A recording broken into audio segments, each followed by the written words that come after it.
Welcome to trendy TV. Sailesh Kolanu దర్శకత్వంలో వెంకటేష్ హీరోగా నటించిన సైంధవ్ సినిమా సంక్రాంతి కానుకగా ప్రేక్షకుల ముందుకొచ్చింది. యుఎస్ లో ఇప్పటికే ఈ సినిమాకు సంబంధించిన ప్రీమియర్ షోలు వేశారు. ఇక ఈ సినిమాని చూసిన అక్కడి ప్రేక్షకులు చెబుతున్న మాటలను బట్టి ఈ సినిమా సక్సెస్ అయ్యిందా లేదా ఫెయిల్యూర్ గా మిగిలిందా అనే విషయాలు మనం తెలుసుకునే ప్రయత్నం చేద్దాం. ఇక ముందుగా ఈ కథ గురించి తెలుసుకుంటే, సైంధవ్ వెంకటేష్ హీరో, మనోజ్ఞ శ్రద్ధా శ్రీనాథ్ దంపతులకు గాయత్రి అనే ఒక పాప ఉంటుంది.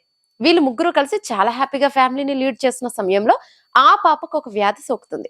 దాంతో ఆ పాపకు ఆ వ్యాధి క్యూర్ అవ్వడానికి 17 కోట్లు పెట్టి ఒక్క ఇంజెక్షన్ ని చేయించాల్సి ఉంటుంది. ఇక దానికోసం వెంకటేష్ విపరీతమైన ప్రయత్నాలు చేస్తూ చాలా తాపత్రయపడుతుంటాడు.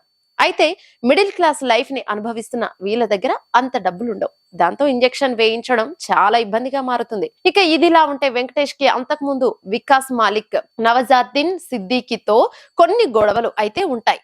ఆ గొడవలకి ఈ పాప వ్యాధికి మధ్య సంబంధం ఏంటి? వెంకటేష్ తన పాపకి ఇంజెక్షన్ చేయించి ఆ పాపని బతికించుకున్నాడా లేదా అనే ఇంట్రెస్టింగ్ స్క్రీన్ ప్లేతో ఈ కథ సాగనున్నట్టుగా తెలుస్తుంది. ఇక ఈ సినిమా విశ్లేషణ విషయానికి వస్తే, ఈ సినిమాని డైరెక్టర్ శైలేష్ కొలను చాలా కొత్తగా తెరకెక్కించాడట. ఇక ఈ సినిమాలో ఒక తండ్రి తన కూతురు కోసం ఎక్కడి దాకైనా వెళ్తాడు అనే కాన్సెప్ట్ తో తెరకెక్కించడమే కాకుండా చాలా ట్విస్ట్లను కూడా ఈ సినిమాలో పొందుపరిచి సగటు ప్రేక్షకుడికి ఎక్కడా బోర్ కొట్టకుండా ఈ సినిమాని నడిపించడంలో తను సక్సెస్ అయ్యాడనే చెప్తున్నారు. ఇక ఈ సినిమా చూస్తున్నంత సేపు ప్రేక్షకులు క్యూరియాసిటీతో సీట్ ఎడ్జ్ మీద కూర్చొని సినిమాని చూసేలా ఈ స్టోరీని డిజైన్ చేసినట్టుగా తెలుస్తుంది.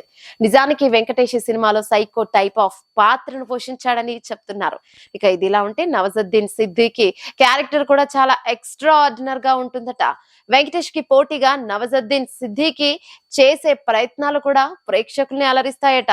ఇక నటీనటుల పర్ఫార్మెన్స్ విషయానికి వస్తే, ఈ సినిమాలో వెంకటేష్, శ్రద్ధా శ్రీనాథ్ ఇద్దరు కూడా ఒక ఫ్యామిలీలో వైఫ్ అండ్ హస్బెండ్స్ ఎలాగైతే ఉంటారో అలాంటి పాత్రను పర్ఫెక్ట్ గా పోర్ట్రేట్ చేశారు. అలాగే ఇది నవాజుద్దీన్ సిద్దికి సరికొత్త క్యారెక్టర్ తో తెలుగులో ఇంట్రొడ్యూస్ అయ్యాడని అంటున్నారు. ఆయన తెలుగులో ఇంట్రొడ్యూస్ అవ్వడం అనేది నిజంగా గొప్ప విషయం అని చెప్తున్నారు. ఇక తమిళ హీరో అయిన ఆర్య కూడా ఇందులో మానస్ అనే పాత్రలో నటించాడు. అలాగే ఈ సినిమాలో తన నటనతో మెప్పించినట్టుగా తెలుస్తోంది. ఇక టెక్నికల్ అంశాల విషయానికి వస్తే, సంతోష్ నారాయణ్ ఇచ్చిన మ్యూజిక్ ఈ సినిమాకి చాలా హెల్ప్ అయిందట. ముఖ్యంగా బ్యాక్గ్రౌండ్ స్కోర్ అయితే వెంకటేష్ కి పాపకి మధ్య వచ్చే సెంటిమెంటల్ సీన్స్ ని చాలా బాగా ఎలివేట్ చేసేలా ఉన్నాయట. అలాగే యాక్షన్ ఎపిసోడ్స్ కి ఆయన ఇచ్చిన బ్యాక్గ్రౌండ్ స్కోర్ చాలా బాగా హెల్ప్ అయిందంట. ఇక సినిమాటోగ్రాఫర్ మణికందన్ అందించిన విజువల్స్ కూడా ఈ సినిమాని నెక్స్ట్ లెవెల్ కి తీసుకెళ్లాయట. అలాగే వెంకటేష్ కి పాపకి మధ్య ఉన్న ఇంటిమసిని చూపించడంలో విజువల్స్ కూడా చాలా వరకు హెల్ప్ అయ్యాయట.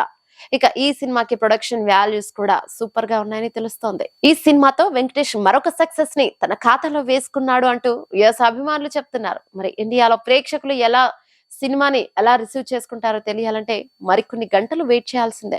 ఈ వీడియో మీకు నచ్చినట్టయితే లైక్ చేయండి, షేర్ చేయండి, కమెంట్ చేయండి, సబ్స్క్రైబ్ చేయండి.